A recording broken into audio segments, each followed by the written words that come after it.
Well, fellow bronies, I did not think that I would actually read My Little Dashie, the original, because, it's been read by, I don't know, probably dozens of different people.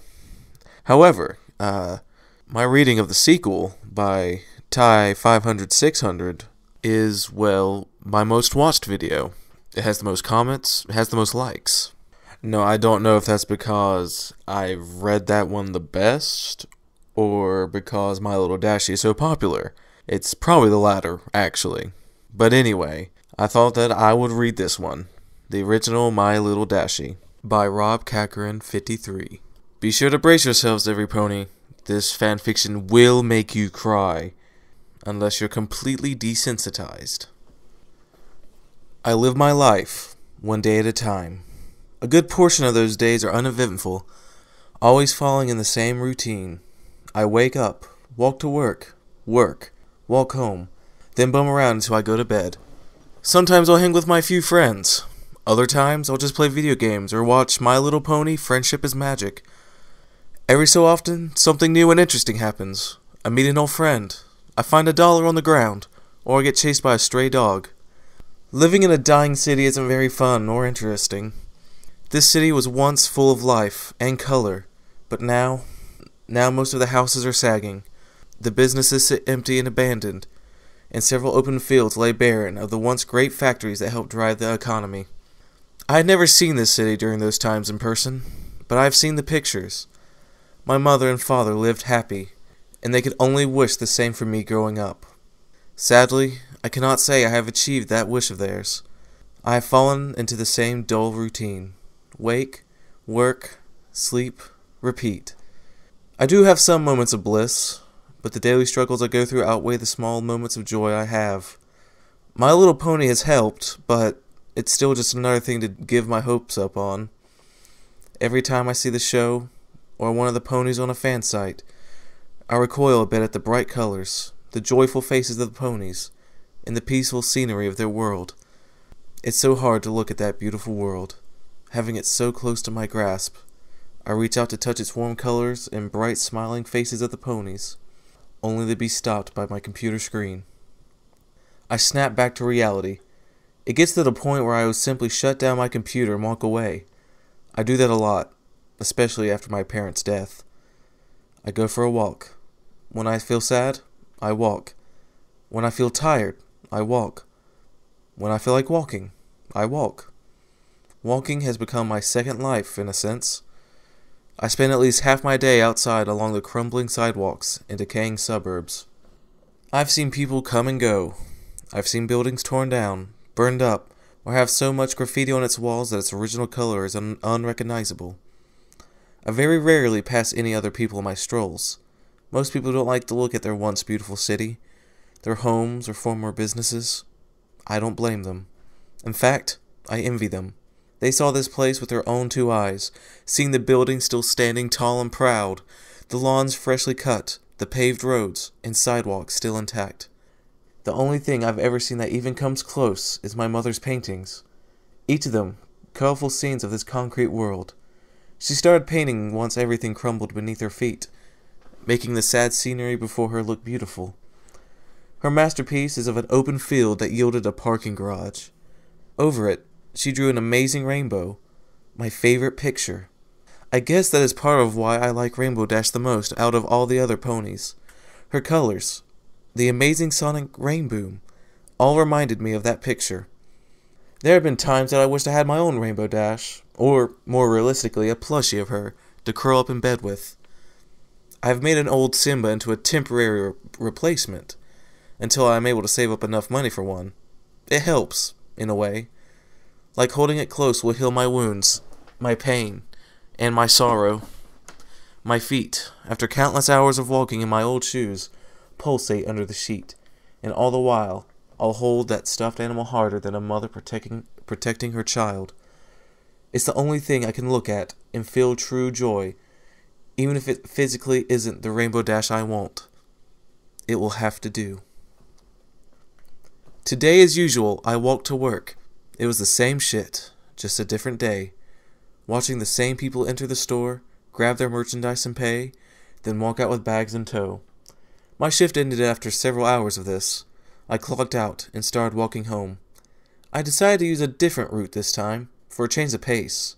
A little something different from the normal path I walk. This part of town was hit the worst. Only a few houses still stand, and none of them occupied. It truly is a sad sight to see. Then again, it's really the only sight I see. The only sight I'll ever see. Or so I thought. I was stopped by something unusual. A stray cardboard box in the middle of the sidewalk. Now, living in this kind of area, I see trash all the time. Boxes, McDonald's cups, plastic bags litter the streets and empty fields. But rarely will I see a cardboard box that isn't crushed in one way or another. I noticed this particular box because it happened to be in my way. During my younger years, I tried to do what I could for the community. I'd pick up trash when I saw it, or I'd attempt to help my neighbors. It was a losing battle. Nowadays, I'd given up any hope of cleaning this city, much less my neighborhood. Now I'll just pass the trash by, letting it blow away in the breeze or sit there and decompose. I let what's left of the people do their own things, since most of them don't care about anyone other than themselves. Why should I be any different? I walked past the box, barely giving it a glance. Nothing about it caught my attention right away. I continued on, my home not far away now. Upon arriving, I sat down and played some games, attempting to push the box out of my mind. I had little luck, as the box somehow managed to push its way back in. Time crept by, and I soon found myself wanting to go for another walk. I left the house and started down my usual route when I stopped. What was it about that box that made it stick out in my mind? I turned around, starting down the path I had taken to get home. The path that I only walk once in a blue moon. Curiosity got the best of me, and I wanted some closure. Within minutes, I found it, still sitting there, sad and alone, among the broken concrete and overgrown grass. It didn't move. It didn't stand out as if it were special. It was an ordinary brown cardboard box. I didn't want to say I came out here for nothing, so I walked closer to it. As I drew closer, however, I began to notice something inside. It was brightly colored, multiple colors in fact, and was quite small, maybe the size of a few-month-old Labrador puppy. I stopped beside the box and looked down at the colorful blob inside. This is where I currently stand, looking into the box at a small something. No, I know exactly what it is, but my brain isn't allowing me to fully realize it yet. At first, I want to say it's simply a toy, left to die along with all the other things in this block. But then I saw it breathing. In fact, it appears to be sleeping. My hands are sweating, my breathing erratic, and I'm blinking my eyes trying to refresh my vision. Each time, the image stays the same. Inside is a sleeping filly, Rainbow Dash. I kneel down, trying to get a closer look into the box. I can't believe what I am seeing. There's not a physical, mental, or extraterrestrial way how this could be here. How could she be here, in my gloomy, dark, and horrid world? I examine the box further, and on the side in simple pen says, "Give to a good home."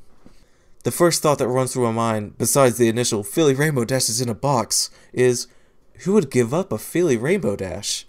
My mind is now a mess of questions. How did she get here? Why is she here? Why is she a filly? Her flank is even barren of her cutie mark, meaning she is indeed a filly.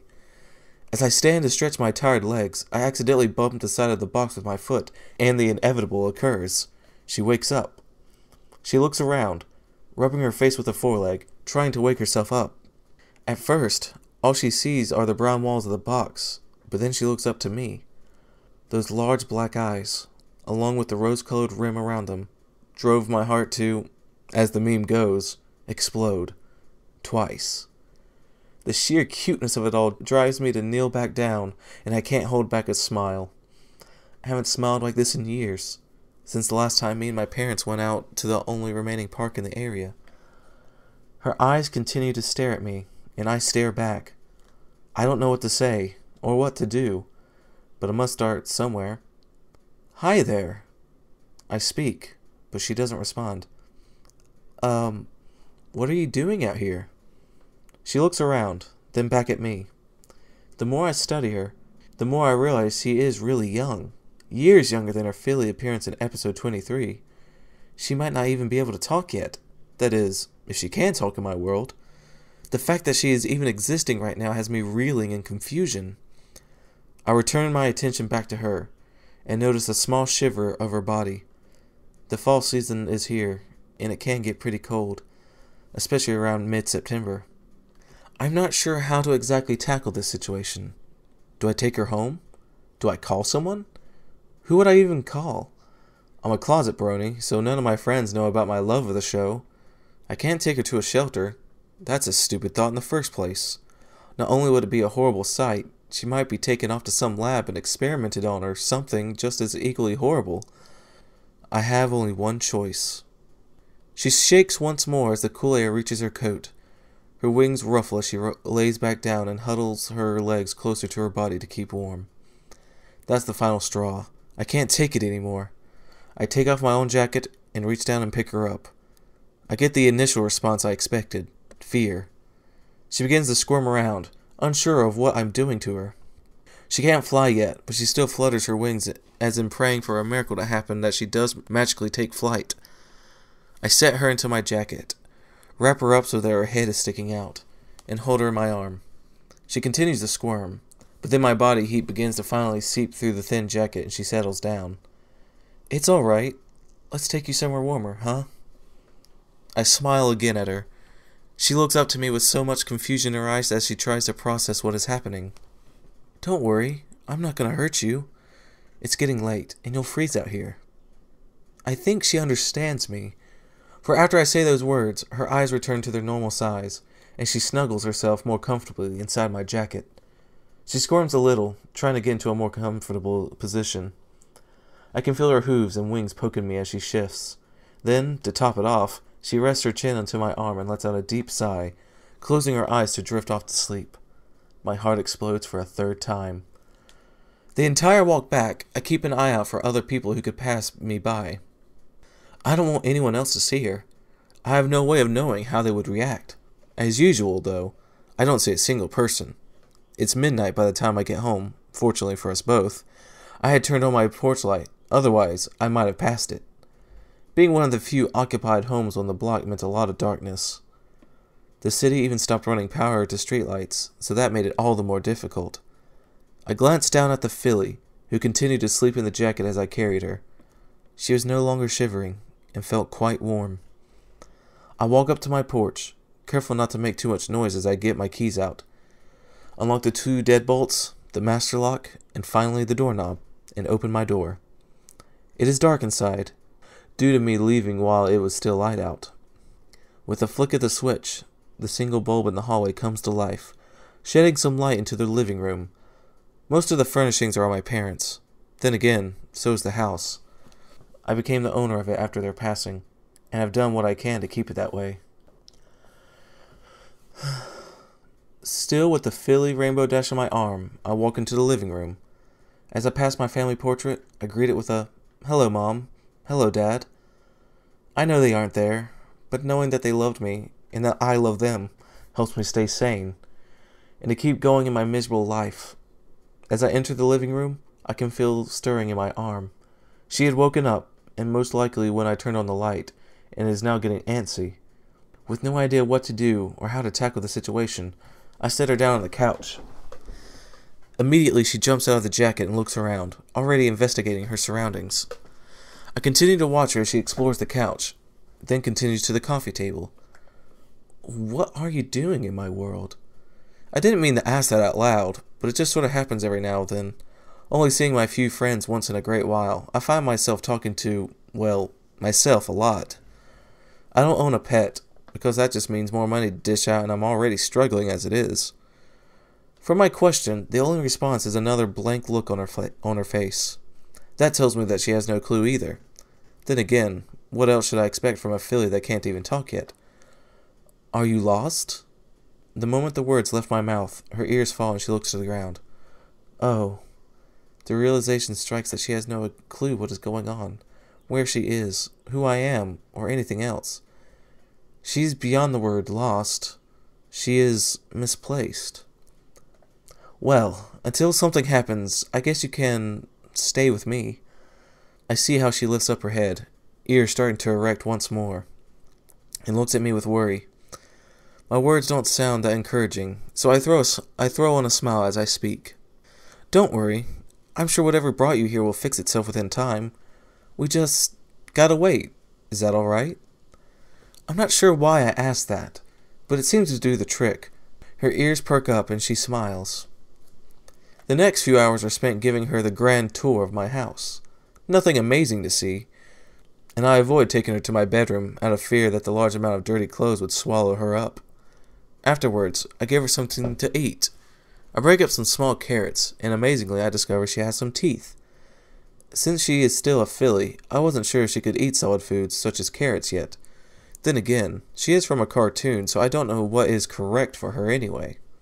Satisfied with the food, she finds a comfy spot in my father's recliner and sits. I don't mind. It's not like I sit in it. I was never allowed when he was alive, so why should that change even after his passing? It's his chair. But I'm not going to be mean to a filly for not knowing that, so I let her sit where she is most comfortable. I also give her a small blanket to wrap herself in, due to my house's current temperature.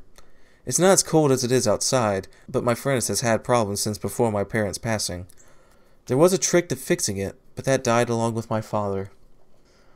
I must have fallen asleep at some point. I honestly expected myself to be wide awake due to such an interesting event. But after the long hours at work and staying up to take care of Dash, my body had other plans. I'm not sure how long I was out before I awoke, but it doesn't matter. As I close my eyes, I feel something against my side. I look, and sleeping beside me is a small Scion filly, her rainbow mane and tail still, her head resting on the inside of my elbow. I know the meme gets old, but I must say it. My heart exploded again. Laying there, sleeping and curled up beside me, had me smiling ear to ear. Her gentle breaths are barely heard. The hairs on her mane tickle my arm, but I hold back any movement to itch. The warmth of her body against my stomach warms my already weak heart. Though a few months isn't a long time, it's how long I have wanted a moment like this. My own little pony. A Rainbow Dash plushie to sleep with and hold tight. And now I have a real Rainbow Dash. A filly, sleeping at my side, content as though she's known me since birth. Right now, there's nothing else that matters to me. My despair, my sore feet and painful heart all go unnoticed, as nothing else can come remotely close to the feeling I have right now. This joy I am experiencing at this moment, as I lay awake on the couch. She is here. She is real. Right now, she is my little pony. She is my little Dashie. It has been only 4 months since I brought the young Rainbow Dash into my home. I've done what little research I could on the matter, but I have come to no conclusions. I have no idea why she is here, and quite frankly, I don't even care anymore. These few months with her have been the most amazing time of my life. She's opened up my heart to love and joy, among other things. Right now, she sits next to me on the couch as I watch television. She seems to enjoy the morning cartoons on the local stations, and I myself have come to enjoy them. She acts much like a young child would. Then again, why wouldn't she? Another amazing feat is she has been learning to talk. I'm not much of a teacher, or for that matter a parent, but I am doing my best to help her learn to speak and write and read. I don't know how, or even where to begin to attempt in teaching her to write. From the show, they did it with their mouths, but I will let that go for now. Once she's a little older, if I even have her that long, I will do what I can to teach her. It used to be that a year would go by slowly. I would look forward to the new year, in hopes of getting a fresh start. Now, though, I feel as though this year went by a little too quickly for me.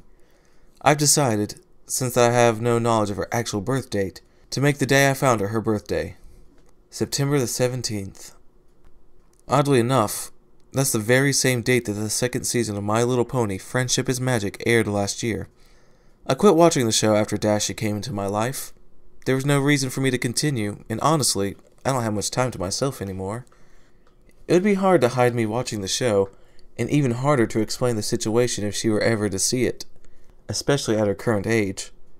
She knew her name was Rainbow Dash, but I have come to calling her Pinky's pet name of Dashy, and she has no problem with it. She can fully communicate with me now, as well as read English, and she's even starting to learn how to write with, you guessed it, her mouth. I tried to invent some devices for her hoof so that she could write, but it seems writing with her mouth is more natural than moving her hoof around. One thing now troubles me with her. Every day she sits at a window, looking outside. I'm not worried about her being seen by passerbys. I'm on a dead-end street, so that's the least of my worries. Still, though she doesn't say anything to me yet, I can see the hunger for fresh air in her eyes. I can't keep her in here for her entire life. I keep talking like she's going to be here forever. That isn't true. One day, someday, she will return home. Whether it'll be a simple poof and she's gone, or through some magical spell and Twilight shows up and takes her home to fix everything. In my heart, I hope that never happens. In my head, I know it will. It's just a matter of when. I do hope to get her outside soon. I've been checking out some of the abandoned lots in former parks on my walks to and from work, seeing where the best location would be to take her. Oddly enough, it seems the park I had played at growing up is the best option. That shall be it then. I shall take her to the park. How will I get her there? She's still relatively small, so she can be hidden inside a jacket or something. Tomorrow is supposed to be a nice day, anyway. She did it! After 2 years of my care, and having absolutely no knowledge of flight myself, I helped her learn to fly. She's gotten quite big in only a couple years, and it was getting hard to hide her when we walked to the park. I got so desperate to keep her hidden, I bought a dog's costume for her to put on so that she could walk around there unnoticed. She was not happy, so I got some books from the library and read up on teaching birds to fly. I would have looked on the internet, but I fear she would become curious of it herself. There are a lot of horrors on the internet, and she's not ready for it. In hindsight, it's bad enough she is experiencing television, but she has come to enjoy SpongeBob and NASCAR too much for me to take that away from her. Back to the flying. I've been taking her to that old park for weeks, in hopes I could help her to learn to fly. There's a large tree there, with branches sticking out over a sandbox. The perfect spot for her to practice. If she falls, and I can't catch her, at least she'll have something remotely soft to land on. She fell a lot. I knew she would fall a lot. There were many scrapes, cuts, and bruises towards her goal, but finally, after many weeks of work, she flew. It was only a short distance, about 50 feet, but she still did it. She's a little scraped up, but she's beaming with pride. Maybe now she could fly overhead, so that the few people on the ground don't notice her. I'll have to see if she can manipulate clouds like she does in the show. It would make things much easier to take her places. Then she can hide on a cloud as we walk to the park. Another thing that has been brought to my attention. She asked me about having her own room. I got to thinking, and realized the house does have a spare bedroom. Though my parents had filled it up with my old school stuff from my younger years, as well as several of my old toys. She might enjoy them, though she is getting older. I'm not sure how entertaining they'll be for her. If she has her own room, I can get her her own things, so that she can feel somewhat normal. She's pretty smart for a filly, and knows about the differences between our species, but she still knows nothing about her origin. She's not ready yet. The only thing I can do is keep her happy. I only wish I had a way to buy her the things that she wants. If you had told me 4 years ago that I'd be taking care of a cartoon rainbow-colored pony, I'd call you insane. I probably am, in all reality, but I don't care. I'm happy. She's happy. Today is a day for celebration, for today, my little Dashie got her cutie mark. I honestly didn't know how to tackle that fact. She didn't even know what it was until I explained it to her. Now she's even more ecstatic than before. It was a normal park outing, but this time she decided she wanted to see how high she could get. I had limited her to how high she could fly, but honestly, I can't do anything about what she does up there. I can't fly, so the most I can do is tell her to be careful. Somewhere she got it in her head just to see how fast she could fly. Probably due to her being a NASCAR and, well, a general racing fan. For some time now she was trying to make up tricks and stunts of her own, giving them names. I'd just sit on the bench I had fixed up and then cheer her on. No one was ever around anymore. In fact, on that block, I think the last person left over a year ago. There are rumors the entire area is going to be bought out by some company, however, and all this turned into a large manufacturing area. I don't know how I feel about that, but it's not important now. Right now, I'm so overcome with joy that my Dashy now knows her place. Granted, this isn't her world. She's still the same Rainbow Dash from the show. Regardless of how I raised her, she still has the same spunk and attitude from the show. And now, she has her cutie mark. Anyway, she climbed to quite a height in an attempt to gain speed from a fall. Well, all the right things factored for her. How she positioned herself, her mental focus, and possibly me on the ground watching and cheering her on. But she did it. She broke the sound barrier and created a sonic rainbow overhead. Now, I didn't even imagine it was possible to accomplish such a feat in my world. I know you could break the sound barrier, but actually do the rainbow part 2? My mind is blown.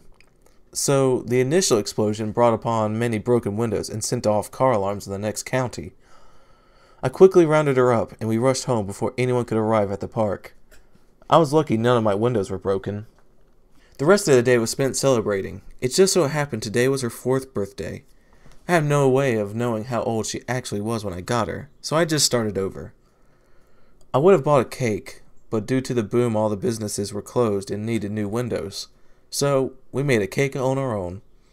Apparently the fanfiction writers got it right. She can't bake at all. Granted, I'm not the best myself, but it was still a mess. But we had fun, she enjoyed herself, and she is happy. Therefore, I am happy. Though that was her highlight of the day, mine was just moments ago. She has come accustomed to sleeping in her own room versus with me out on the couch. I actually stopped sleeping in my own room, and kept her company in the living room up until recently. Now I can sleep on my own bed once more, but I keep my door unlocked, so if she needs me, she can get me.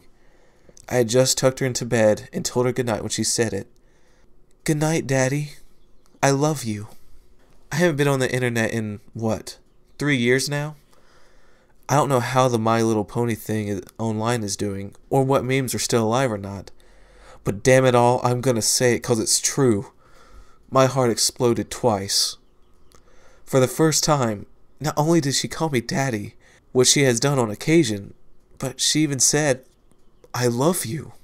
For a moment, I didn't know what to say or what to do. I have never been in this sort of situation before, but I remembered what my mother and father used to do. So I leaned down and kissed her on the forehead and told her the same thing. "Good night, my little Dashy. I love you too." She smiled at me and then closed her eyes to sleep. I walked out, turned off her light, making sure her SpongeBob nightlight was on, of course, closed her door, then sat down on the couch. I haven't moved for an hour now. I'm so lost in thought. The few times she had called me Daddy, I didn't think anything of it. I could picture why she called me that. Being with her so much made me accept it as part of taking care of her. But tonight, when she said those 3 words, the realization finally sunk into my heart. I am her daddy. She considers me her daddy, and quite frankly, I consider her my daughter. Even though we are of totally different species, I still love her with all my heart. And it has taken her to speak those words to me for me to finally realize that. I think I have finally done it. I have broken my hard shell that had formed when my parents died. I've let a sweet little filly into my life. I gave her a home to live in, food to eat, and now, a daddy to love. She has given me hope, love, compassion, and now something I thought I'd never utter. A daughter. I still speculate when the time is going to arise that she has to go back to Equestria, and each day, it gets harder for me to imagine when that actually happens. I just hope that she never forgets me, because I will never forget her. I believe Dashy is at her full size. Rounding in at about 3 feet tall, she is fully grown. Though she is still only 10 years according to my math, I believe she is actually more along the lines of 14 or 15, possibly in actual years. So, we celebrated 5 missed birthdays and officially moving day. That's right, moving day. We moved from my parents' house, thanks to me finally saving up enough money, plus getting lucky at a casino. We bought a nice house 100 miles away from the city. I got a lot of open land. There isn't another house within 5 miles, and it's just me and her.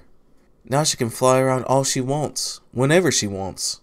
She is truly happy, though she does miss the old park. It's gone now, along with anything else left in the area. A large business bought out all the land, flattened it, and built a large factory there. It was an amazing boom to the economy, and people are starting to build homes again. I'm glad, but it just wasn't for us. That amount of people would hinder her going outside, and I'm not going to force her to stay inside all day unless it's raining out.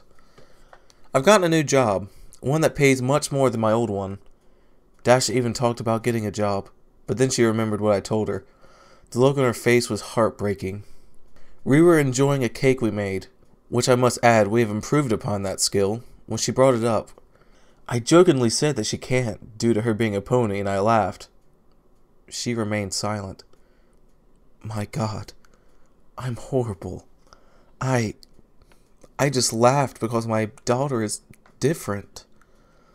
I apologized for hours, and even though she says she understands, I know she's still hurt. Luckily, I have a way to fix this. Due to the sheer size of this property, it involves a lot of cutting of grass. Tomorrow, I will modify a lawnmower for her to use, so that she can have a job. I'll even pay her, so that she can buy her own stuff if she wants. Though I'd have to get it for her, still, she can actually say she worked for something. According to the show, she was a weather pony. And I don't have her mess with Mother Nature unless it's a dire emergency, so there isn't really any job to be had there. I still can't believe I've had her for 10 years now. My God, time goes so fast. I wish it would slow down, so that I could have more time with her. I don't know when, but I have the sudden feeling our time together is running out. All of this has been too good to be true. Today has to have been the worst time of my life, even more than when my parents died. Due to the events I could not prepare for, Dashy found out the truth before I could tell her myself. She knows what she is, a made-up cartoon character from a kid's television show. She's mad, no, upset, beyond all thought. She had locked herself in a room, but I know my daughter. She didn't stay in there long. She opened her window and flew off, probably into a tree to sulk in her sorrow. I'm a monster. I should have told her sooner. I just wasn't sure when would be the right time. Now we are both suffering for my carelessness. I thought getting cable would be a good thing, give her some more shows to watch. But what I didn't realize is that we got the hub station.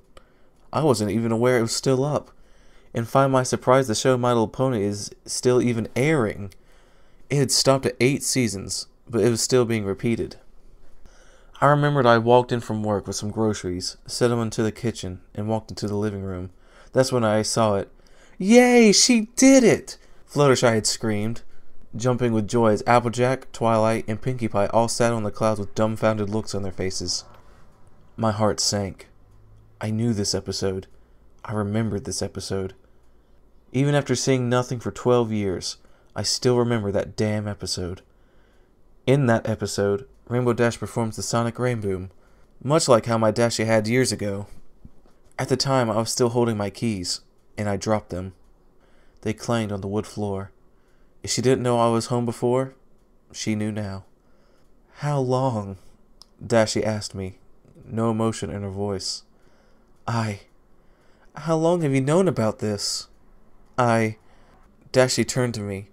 She had been crying, and her mane was in even worse shape than normal.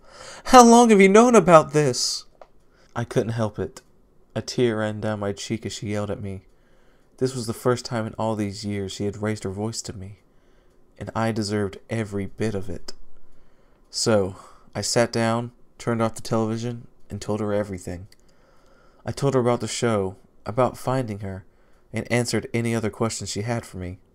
There were a lot. Most of them stemmed from the show, to which I simply told her what I truly believed. That though she is the Rainbow Dash from the show, that she herself is a different pony from the cartoon. I tried to explain it to her, but her bullheadedness took over and she continued to lash at me. I took it all. I deserved it all. I've been keeping that horrible secret from her for far too long. She is now a fully grown mare, capable of taking care of herself if she were in Equestria. Here, I treat her still like she was my little filly. It's been wrong of me, but I couldn't help it. I didn't want this to ever happen, but I knew it would. I should have done what was right, but I didn't. It was only a matter of time before she found out, and she knew she was different. After our argument, she flew upstairs into her bedroom and slammed her door shut. I checked on her an hour later, and no response told me she had flown off. I can only hope that she comes back, or at least, if she doesn't, she stays away from other people. If anything, I hope some sort of portal opens up and she goes back to her world and never has to think of me again. All I can say to her at this point is that I'm sorry. I'm so sorry. It's been 3 days since Dashy left. The night of her departure, I did something I hadn't done in a long time. I went for a walk. I wasn't sure where I was going or how long I walked, but that's what I did. I walked. Now, 3 days later, I'm finding myself out here walking once again.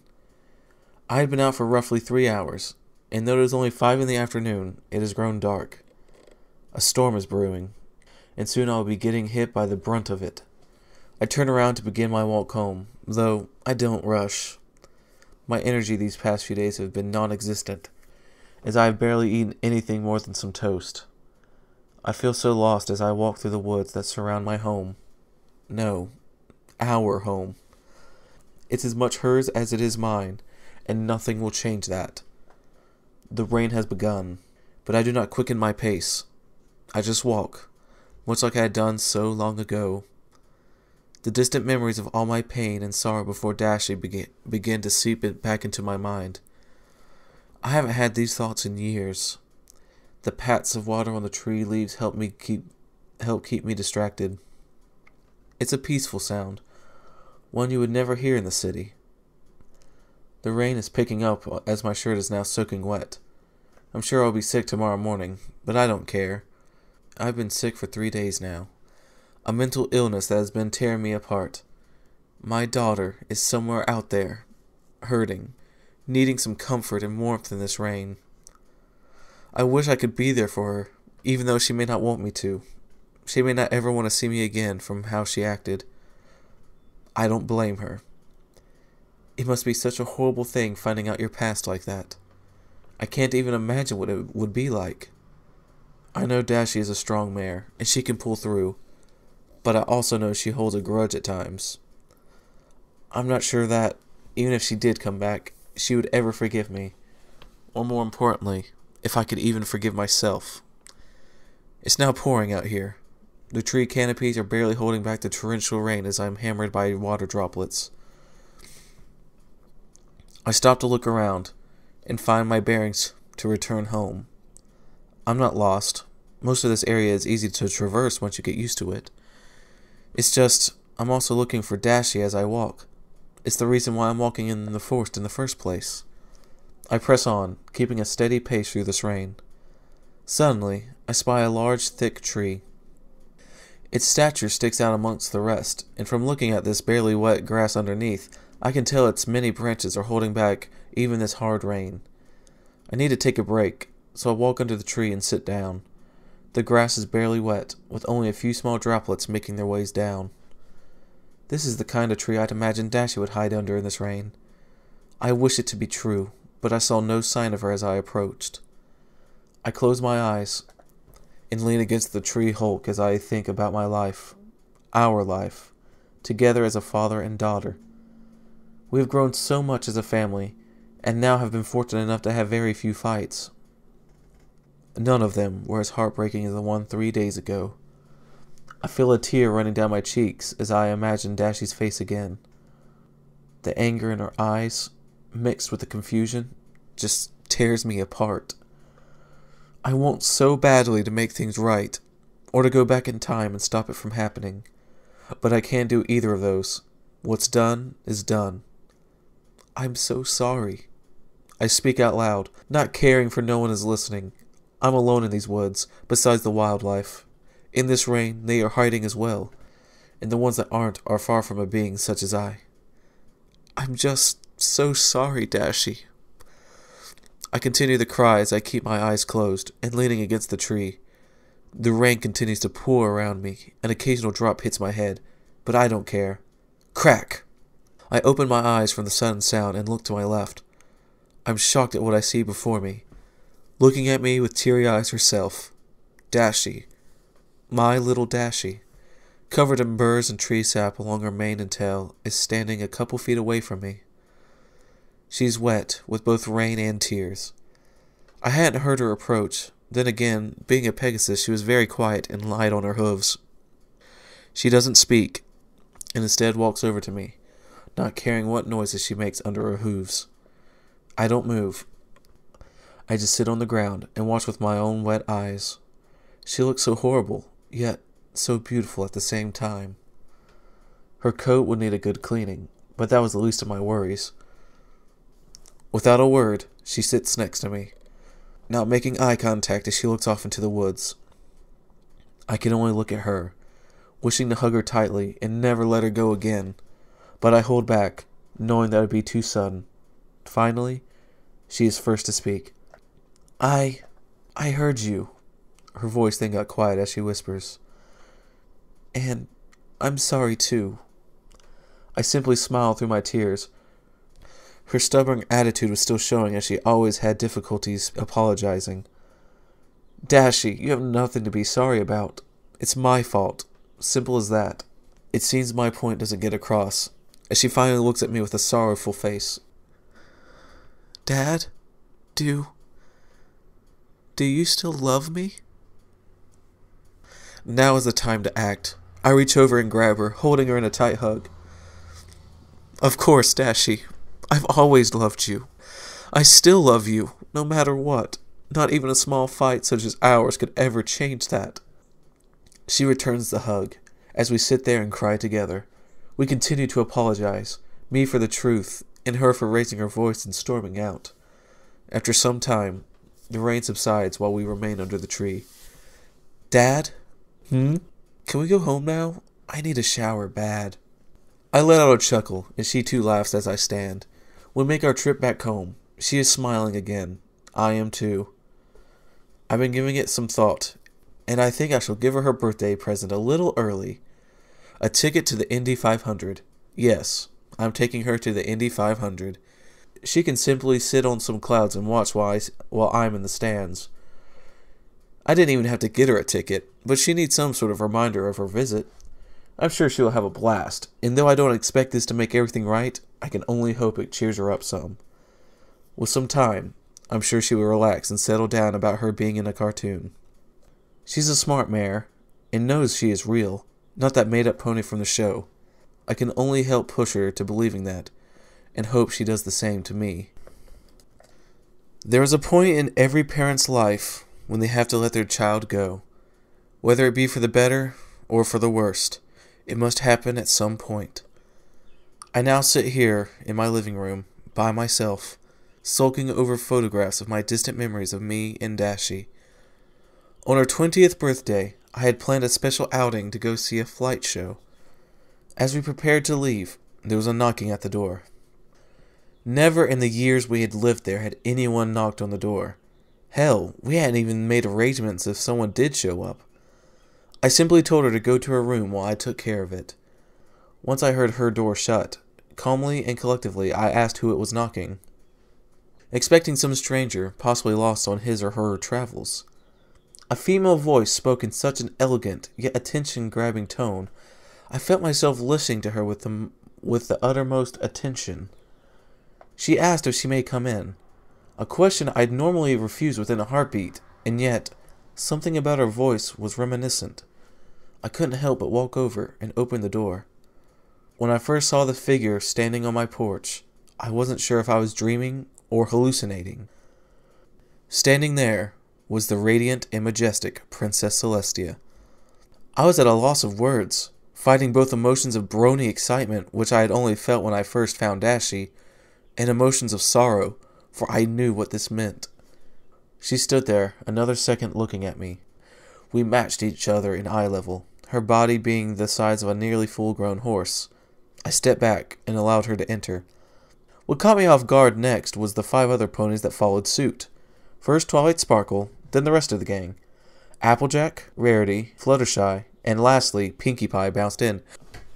Ooh, so this is what an alien house looks like on the inside. Oh my! You have a kitchen! I'm starving! Are you starving? I can make us some... She was stopped by Applejack's hoof. Easy there, Sugar Cube. We're just here for Rainbow, so we ain't got no time for any eating. Applejack's stomach growled. No matter how hungry we are. I still wasn't sure how to completely react to all of this, but not wanting to be rude, I offered some leftovers. We had some leftovers from dinner last night. You're more than welcome to some. Pinkie took that as an okay, and ran into the kitchen with much vigor. It seemed I did not even need to tell her where anything was. She instantly knew where everything was placed. Factor it to either dumb luck, or simply being Pinkie Pie. I'd choose the latter. I'll go keep an eye on her, Applejack said, walking to join the hyper pony. As she passed, she tipped her hat to me. I was finding it odd that the ponies were not more hesitant around a creature such as me. Then again, the same could be said for myself. But having Dashy for 15 years, I grew used to having such a thing around me. Now, I have 5 other ponies and a full-size goddess horse looking at me with the same amount of curiosity that I held for them. There was a moment of silence as I watched the 2 mares enter my kitchen and begin to rummage through my fridge. I'm quite surprised, Celestia began. I had expected a little more resistance to us entering. Why? I know who you all are. Celestia nodded. Ah, so you do know then. That you are fictional characters from a children's TV show? Then yes. Otherwise, why you are here, I have no clue. The last part I lied, hoping to keep my mind at ease. I knew the reason, but I wanted to ignore it. Oh, I think you do know. My heart fell into the pits of my stomach. I did know. And she was straight to the point about it. During all these years, I had anticipated this moment. But as time dragged on, that thought slowly dispelled until it was just nothing more than a minor nip in my mind. That's when it always happens, you know. When everything is finally perfect, and you don't have to worry anymore. Excuse me, sir, Twilight began. But from what we can figure out, Rainbow Dash should be here. Is she? I looked at the purple mare. I wanted to tell her no, but I knew it was fruitless. She's upstairs in her room. In her room? Rarity asked, surprised. Yes, Dashy is in her room. I wasn't sure who was knocking, and I didn't want her to be spotted. Dashy? Oh my, you're that friendly with her already? Rarity continued. I wanted to punch that pony so hard right then. How she responded and insulted me. Friendly? That's not even the beginning of it. And I should be asking you ponies as to what the hell you did. Celestia raised a brow, taken back by my change of tone. You see, my student, I know who she is. Get to the chase. I was very short with her. As furious as I was, I wanted to know why they'd send Dashy as a filly to some other world. Twilight bit her lip as her teacher continued. Yes, of course. Ahem. She was working on a spell to help the weather team with some storm development. Well, they made slightly too large of a storm, and when Twilight used her magic to try and dispel it, it shot a lightning bolt meeting her magic. Rainbow Dash was unfortunate enough to be within the reach of the blast, and it engulfed her and sent her to, well, here. So we are here to retrieve her. Simple enough, I'd imagine. Before I could answer, Dashy called from her bedroom. Dad, is everything all right? That second, my heart stopped beating as I looked from pony to pony. Each one's face was in pure shock and confusion. They recognized the voice of their Rainbow Dash, but she said, Dad. Excuse me, Sugar Cube, Applejack started, returning from the kitchen. Did I just hear Rainbow Dash call you Dad? Before I could answer, Celeste started up again. Do you care to explain? I was lost. So many things were running through my mind at once. There was only one thing I could do, and I had to do it. But I knew I wouldn't like it. Go to the living room and make yourselves comfortable. I'll be right down with her. I didn't allow a response. I turned around and walked up the stairs slowly. Dad? Yeah, Dashy, I'm coming up. I looked down at the group of ponies as they watched me ascend. We need to talk. So that's what I did. I told her who was down there, and that they were there to take her back. She had seen the cartoon every so often after some time, and found the wacky adventures entertaining. She had given up any thought that the Rainbow Dash in the show was her, and only viewed it as another cartoon. As I talked to her, and explained that those very ponies she didn't believe in were downstairs, she brushed me off with some laughs. She didn't believe me, and thought I was playing some joke on her. So, I took her down to the living room. Dashy! Pinky shouted, jumping into her cyan Fran. Dashy was quick to shove the pink pony off. Hey, get off of me! She was taken back by the sudden amount of ponies filling our living room. They all looked at her with worried expressions as to why she shoved her closest friend away. Pinky's cotton candy mane went straight as he looked in confusion. You don't recognize me, do you? No, or any of you, Dashy continued. It hurt me in so many ways. I knew these were her friends, but so many things had happened differently that she didn't know the truth fully. And neither did they, so I had to explain to them. I started. Dashy, take a seat, please, so I can talk to them. She did just that, in her recliner. The entire time, she looked at all the ponies who occupied the couches and center rug in front of the fireplace. It was time. But first, I had to start with a question. How long ago was she sent over here? The question caught them off guard, but Twilight cleared her throat as she spoke. About 15 days ago. Why? I was speechless. 15 days ago? Shit, she's been with me for 15 years. That means a day in their world meant a year here. Well, I continued, it's been a lot more time than that here. How long? Twilight asked. 15 years. All the ponies, besides Celestia, had their mouths agape. That don't explain why she don't know us, Applejack said. Well, that's the thing. When I found her, she was a filly. Come again? From my math, I think she was no older than 4 or 5 years old. Now Celestia looked surprised. You mean to tell us that you've been taking care of Rainbow Dash for 15 years? Since she was a small filly? She asked.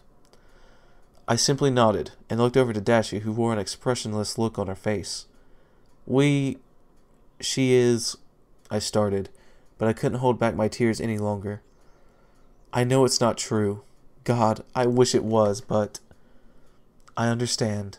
The dad now makes sense. Celestia cut me off, holding a stern look about her face. She was thinking, trying to piece together in her mind what had possibly happened. I chalked it up to the magic. Being unstable possibly reverted her age. In a few moments it was quiet, besides the breathing of 7 ponies and myself. Finally, it was Dashy who broke the silence. So what's supposed to happen now? I looked to the princess, trying to read her face. No matter how good I had gotten at reading Dashy's face, Princess Celestia had the best poker face I had ever seen. I had no clue what she was thinking, or feeling, at this moment. Well, it's quite simple. Twilight? Celestia looked to her pupil, who instantly perked up hearing her name. Do you still remember the memory spell from the Discord incident?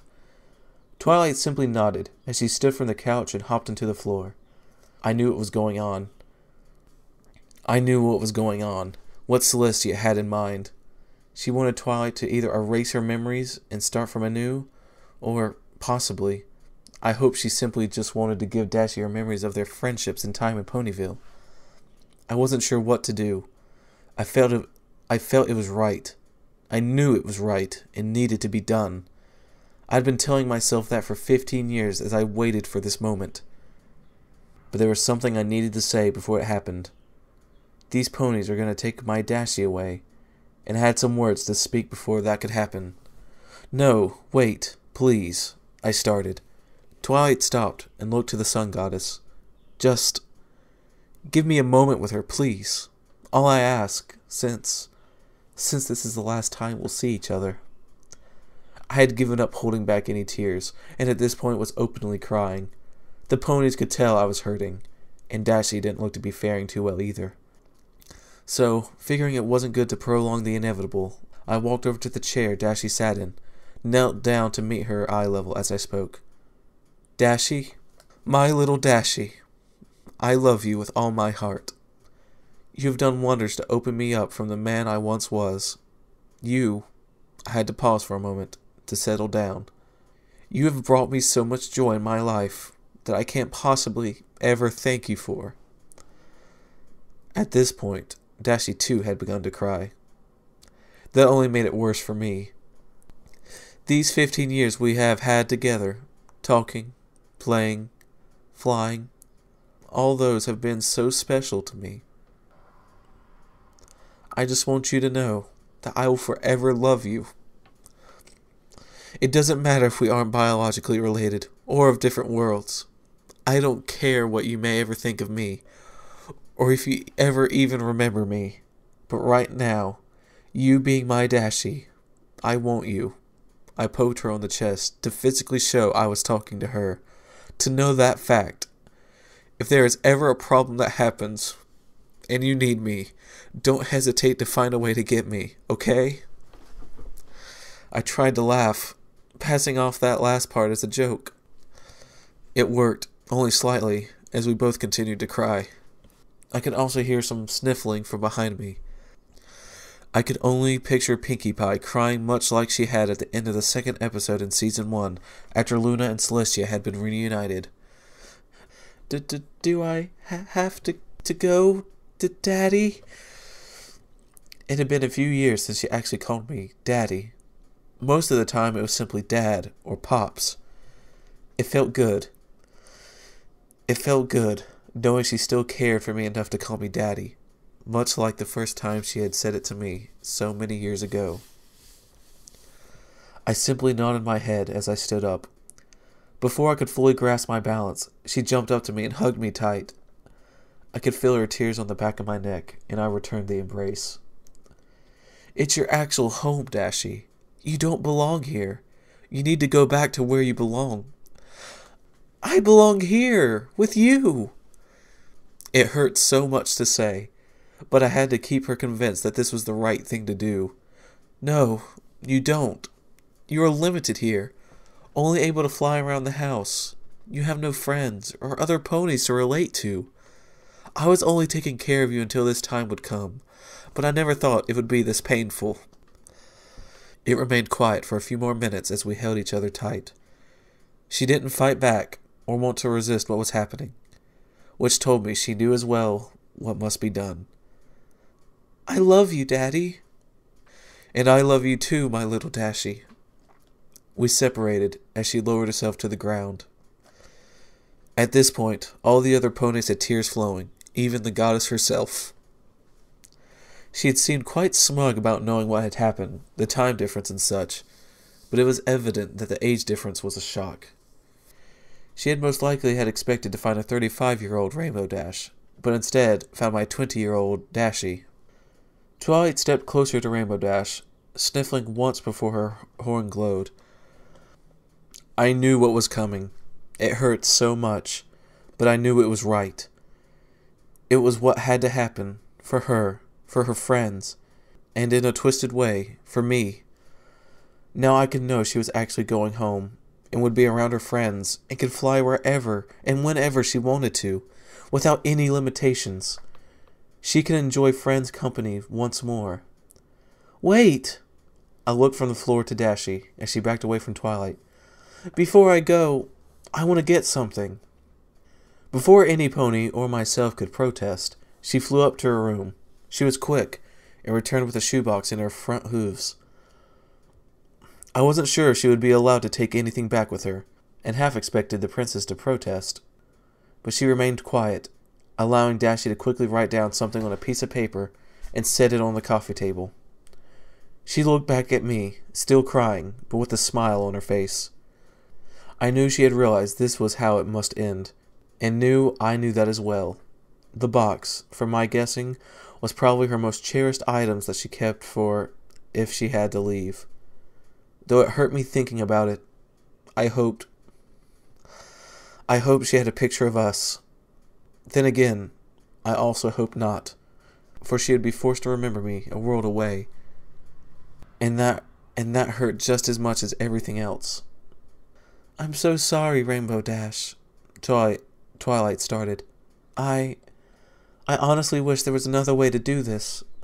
I wish I didn't have to do this, but... Can't... Dashy started. Can't he come with me? The stuttering inner voice told me she was simply speaking her mind, not actually asking the question.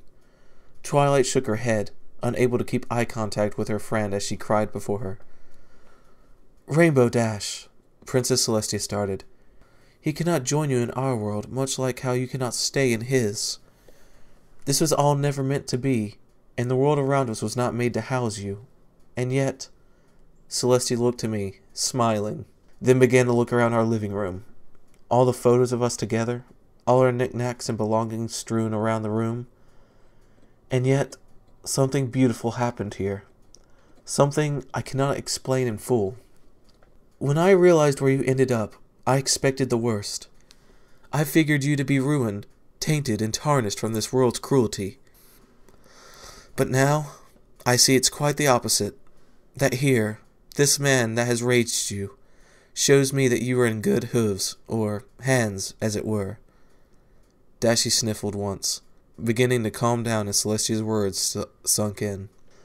Celestia then returned to looking at me, still smiling. I cannot speak for you, but from what I see in front of me, the amount of love you both share and have shared together tells me that you raised her as if she was your own.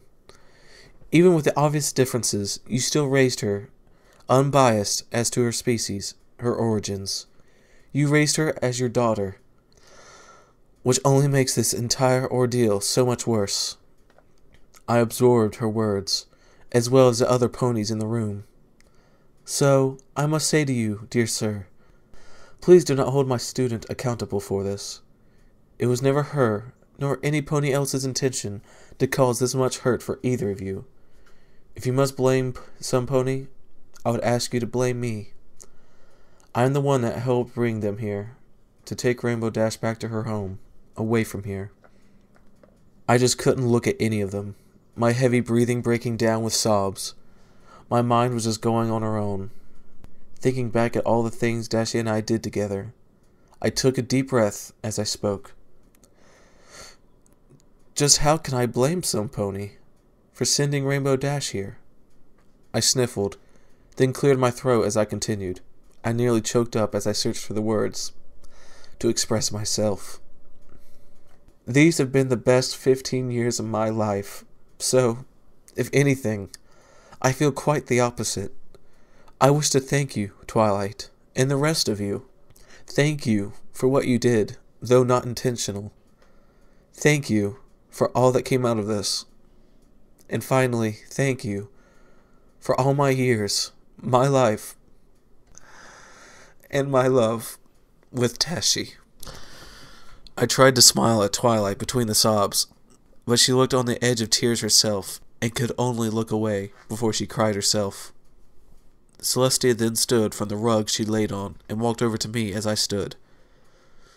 No need for thanks, good sir. Instead, I wish to thank you for taking care of one of my little ponies.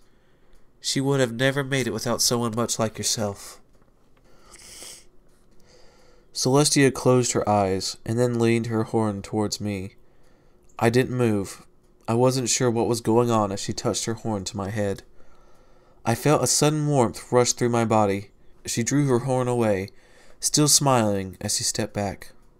Thank you. Then another pony spoke up. Thank you, sir, Twilight added, finally able to speak through her tears. Thank you, Applejack said. Thank you, darling, for caring for our Rainbow Dash, Rarity spoke. Thank you, Fluttershy quietly said. Thanks! Pinkie shouted as she sprung up to me and hugged me. I couldn't help but laugh a little from her extrinsic attitude. Better yet, the rumors on the internet were true. Her mane did smell like cotton candy. I remained silent as I nodded, then looked back at Dashy, who also wore a smile on her face. The ponies all returned to Dashy as Twilight's horn began to glow once more. "Are you ready now, Rainbow?" Twilight asked again, returning to Dashy and starting her magic.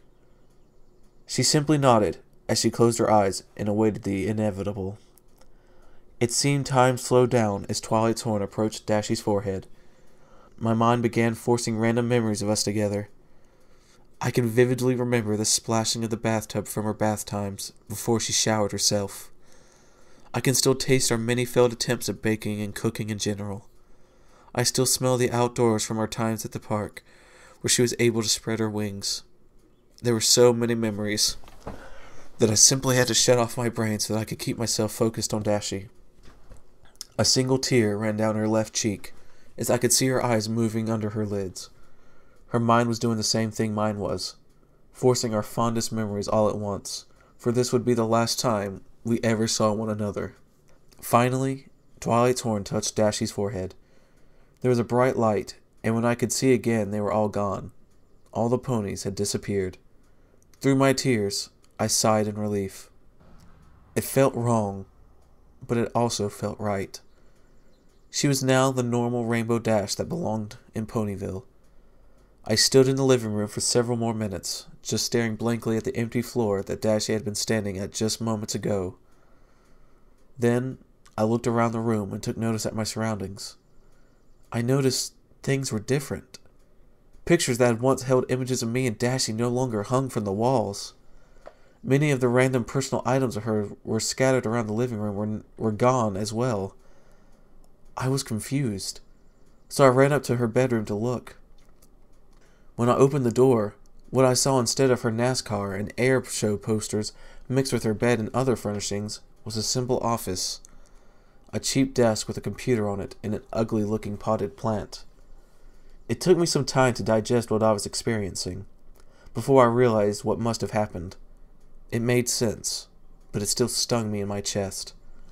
To make sure nothing happened between worlds, Celestia must have removed any existence of Dashy ever being here, being with me. 15 years. All down the drain, as her existence was wiped from the planet. I felt as though all those years were for naught, wasted, as I wouldn't be able to remember her. And yet, my memory still lingered over her. I could remember everything as if it was still as vivid as when they happened. Then the thought clicked.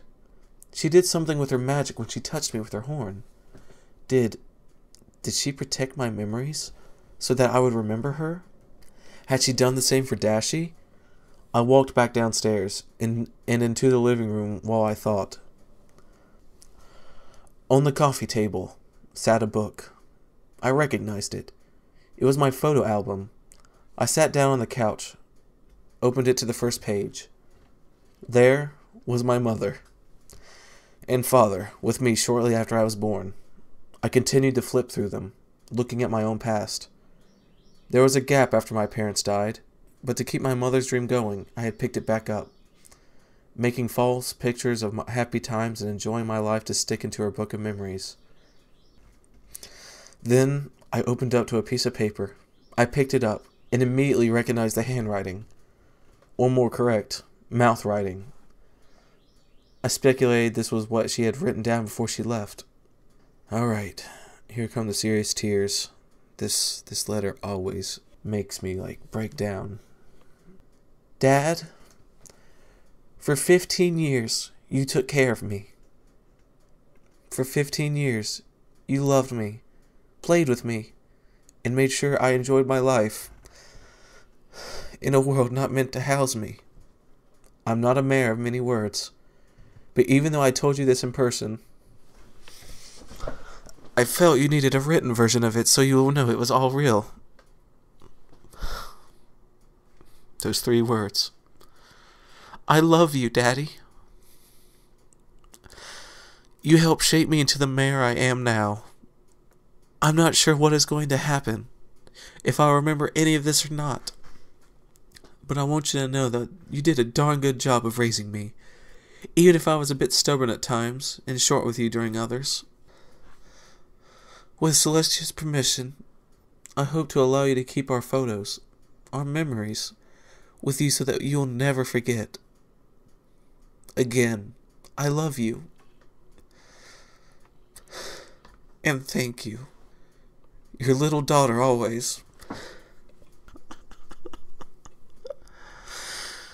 Your little Dashy forever. Rainbow Dash. I set the note back into the page, flattening with my hand as I felt the dried tear marks littering the paper. I read the note over and over and over again until I had it memorized. Then I turned the page and was greeted with Dashy's Philly smile. So now I sit here, looking through my photo album of our time together.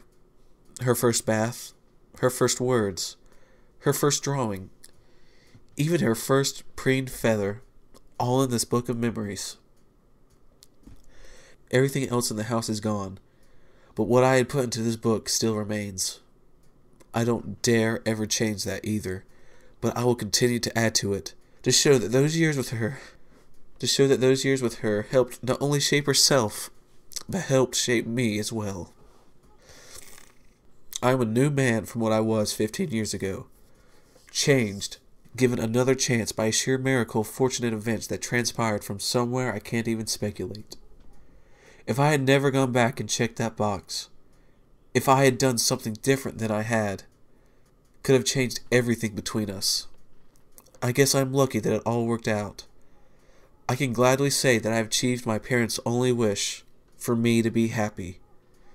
Though I am saddened, I am still happy for the time I had with her. I now sit alone in this empty house, staring at my mother's rainbow picture with a smile plastered on my face. Every time I see it, I think of Dashy. I should be crying. I should feel horrible and want nothing but my daughter back. And yet, I feel relieved to know that everything is alright. She didn't run away or leave on bad terms.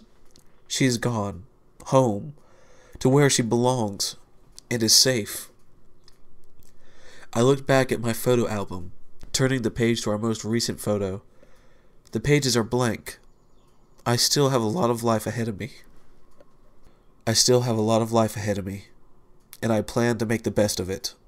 For myself. For my little Dashy. Well, guys, there is the best fanfiction I have ever read. And probably the best fanfiction most people have ever read, really. It's just simply, I don't know, life-changing. I hope you cried as much as I did, seriously. If I wasn't doing a reading, I actually would have cried a hell of a lot more, seriously. That ending was a little bittersweet, wasn't it? Thankfully, there are some sequels out there, and my favorite sequel I have already read, so you can check that out if you want, is, My Little Dashie, a sequel by ThatFatBrony. So you can go ahead and check that out if you like. So, if you enjoyed my reading of My Little Dashie, be sure to comment, rate, and subscribe. And until next time, every pony, farewell.